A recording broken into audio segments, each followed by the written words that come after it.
ఒక కంపెనీలో marketing manager post కోసం ఇంటర్వ్యూస్ జరుగుతూ ఉంటాయి. 20-25 మంది నిరుద్యోగులు ఆ ఇంటర్వ్యూకి అటెండ్ అవుతారు. First round, second round, third round ఇలా ఫిల్టర్ అవుతూ ఫైనల్ రౌండ్‌కి వచ్చేసరికి 3 మెంబర్స్ మాత్రమే మిగులుతారు. ఆ ముగ్గురిని ఇంటర్వ్యూ చేసిన బాస్‌కి ముగ్గురి ఎబిలిటీస్ ఈక్వల్ అనిపించి ఎవరిని చూస్ చేసుకోవాలో అర్థం కాదు. అందుకే అతను వారికొక టెస్ట్ పెట్టాలనుకుంటాడు.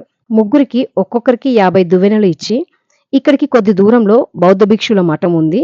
అక్కడికి వెళ్లి ఆ సాధువులకు ఈ దువ్వెనలు అమ్మండి. మీలో ఎవరు ఎక్కువ దువ్వెనలు అమ్మితే వారికే ఈ ఉద్యోగం అంటాడు. ముగ్గురు మఠం దగ్గరికి వెళ్తారు. ముగ్గురు మైండ్‌లో ఒకటే ఆలోచన. నా ఫ్యామిలీని పోషించుకోవాలంటే ఈ ఉద్యోగం నాకు చాలా అవసరం. ఇక్కడ చూస్తేనేమో అందరూ బోడిగుండు స్వాములే. వీళ్ళకి ఈ దువ్వెనలు ఎలా అమ్మేదిరా దేవుడా అని. అలా అవకాశం కోసం చూస్తున్న వారికి ఒక స్వామీజీ మాటిమాటికి గుండుపైన వేలుతో గీరుకుంటూ కనిపిస్తాడు. ముగ్గురిలో ఒకరు ఆ స్వామీజీ తలని క్లోజ్‌గా అబ్జర్వ్ చేసి తలపై చుండు ఉందని గమనిస్తాడు. వెంటనే అతను ఆ స్వామి దగ్గరికి వెళ్లి, "స్వామి, మీ తలపై చుండు ఉంది. మీరు వేలితో గీరుకోవడం కంటే ఈ దువ్వెనతో గీరుకున్నట్లయితే చాలా హాయిగా, సౌకర్యంగా ఉంటుంది" అని ఏవో 2 మాటలు చెప్పి ఒక దువ్వెన అమ్మేస్తాడు.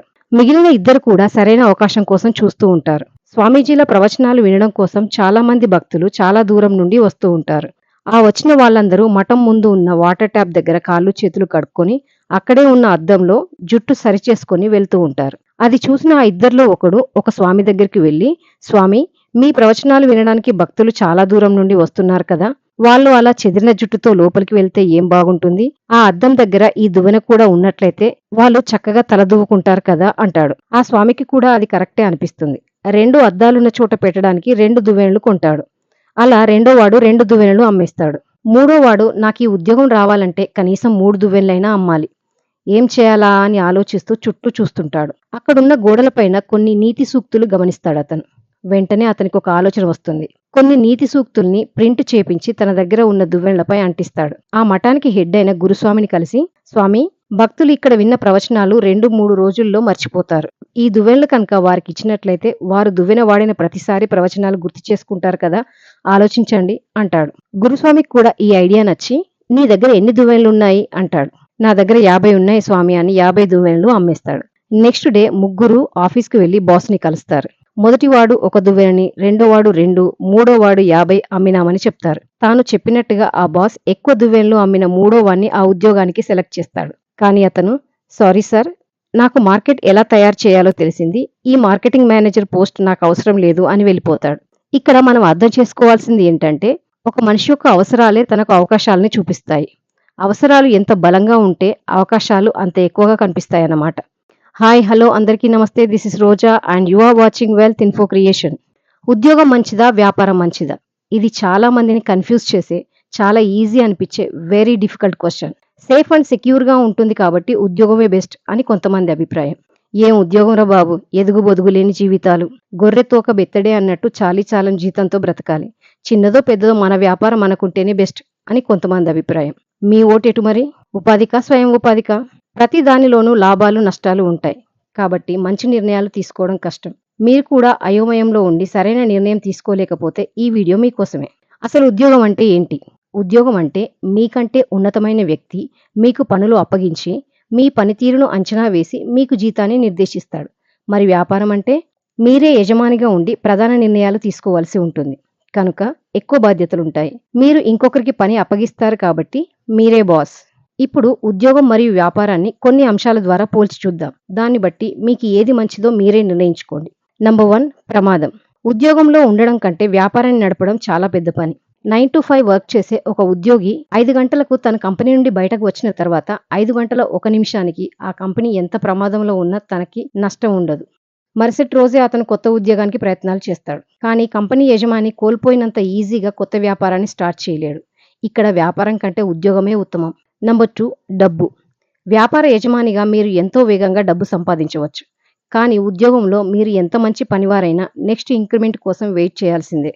ఇక్కడ ఉద్యోగం కంటే వ్యాపారమే మేలు. నంబర్ 3, బాధ్యత. కంపెనీలో అందరికంటే బాస్‌కే ఎక్కువ బాధ్యత ఉంటుంది. అతను ఉద్యోగుల సాలరీస్, ఖర్చులు ఇలా 1000 పనులు నిర్వహించాల్సి ఉంటుంది. కానీ ఉద్యోగి తనకు కేటాయించిన పనిని పూర్తి చేసి యజమాని ఆర్డర్ చేసే ఇంకొక పని కోసం ఎదురుచూస్తూ ఉంటారు. యజమానితో పోలిస్తే ఉద్యోగికి బాధ్యతలు తక్కువ. కాబట్టి ఇక్కడ ఉద్యోగమే మంచిది. నంబర్ 4, నేర్చుకోవడం. ఉద్యోగి తను చేసే పనిలో ఎలా గొప్పగా ఉండాలో నేర్చుకుంటాడు. యజమాని జీవితంలో అనేక విషయాల గురించి నేర్చుకుంటాడు. ఒకే పనిని కొత్తగా నేర్చుకోవడం కంటే కొత్త విషయాలు నేర్చుకోవడం వలన యజమాని ఉన్నతంగా ఉంటాడు. ఇక్కడ వ్యాపారమే మంచిది. నంబర్ 5 జీవితం. విజయవంతమైన వ్యాపారాన్ని స్థాపించడానికి సరైన స్టాఫ్‌ని ఏర్పాటు చేసుకోవడానికి యజమాని చాలా కష్టపడాల్సి ఉంటుంది. వ్యాపారవేత్త యొక్క జీవితం చాలా ఒత్తిడితో అస్తవ్యస్తంగా ఉంటుంది.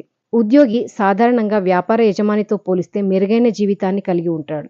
ఇక్కడ ఉద్యోగమే మంచిది. నంబర్ 6 స్వేచ్ఛ. ఒక ఉద్యోగి తన అవసరాల కోసం తన టైంని తను వాడుకోవటానికి తన బాస్ పర్మిషన్ తీసుకోవాల్సి ఉంటుంది. కానీ ఒక వ్యాపారి తన టైంని తనకిష్టమొచ్చినట్టు వాడుకోవచ్చు. ఇక్కడ వ్యాపారమే బెస్ట్. నంబర్ 7 సంతృప్తి.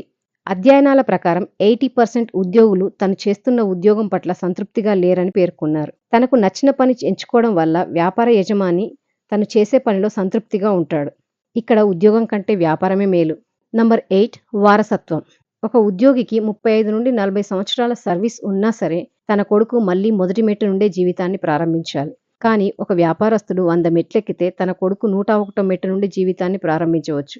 ఒక ఎండీ కొడుకు డైరెక్ట్‌గా ఎండీ సీట్‌లో కూర్చున్నట్లు, ఒక బట్టల షాప్ ఓనర్ కొడుకు డైరెక్ట్‌గా ఓనర్ సీట్‌లో కూర్చున్నంత ఈజీగా ఒక టీచర్ కొడుకు టీచర్ పదవికి, ఒక గవర్నమెంట్ ఆఫీసర్ కొడుకు వాళ్ళ నాన్న పదవికి రాలేరు. ఇక్కడ వ్యాపారమే బెస్ట్. రాబర్ట్ కియోసకి తన 'రిచ్ డాడ్ పూర్ డాడ్' బుక్‌లో చెప్పినట్టు a job is a temporary solution for the permanent problem. ఉద్యోగం అనేది శాశ్వతమైన సమస్యకి తాత్కాలిక పరిష్కారం మాత్రమే. ఒక ఎంప్లాయీ 30 డేస్ పనిచేస్తే 1వ తేదీన అతనికి శాలరీ వస్తుంది. శాలరీని తెలుగులో జీతం అంటారు. చిన్నదైనా పెద్దదైనా జీతం తీసుకునేవాడిని జీతగాడు అంటారు. జీతం ఇచ్చేవాడిని యజమాని అంటారు. ఇది కొంచెం హార్డ్‌గా ఉన్న తెలుగులో అర్థం అదే గదండీ! బిజినెస్ చేసే సామర్థ్యం ఉండి, నేను రిస్క్ తీసుకోగలను అనుకున్న వాళ్ళు కంఫర్ట్ జోన్ నుండి బయటకు రండి. మీరు బ్రతకండి, 10 మందికి పనిప్పించండి. ఆ సాటిస్ఫాక్షన్ చాలా బాగుంటుంది. అంతేకాని మోటివేషనల్ స్పీకర్స్ యొక్క మాటలకు ఇంప్రెస్ అయ్యి, బిజినెస్‌కి సంబంధించిన మంచి బుక్స్ చదివి, నాకు మార్కెటింగ్ స్కిల్స్ ఉన్నాయని తొందరపడి నిర్ణయాలు తీసుకోకండి.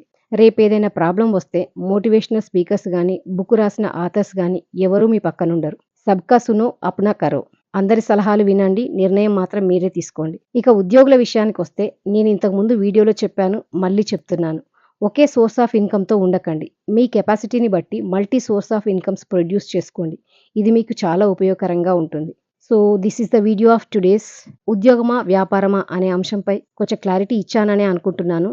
నెక్స్ట్ వచ్చే వీడియోస్ చూడాలంటే don't forget to subscribe our wealth info creation. Thank you for watching. Will meet in the next video.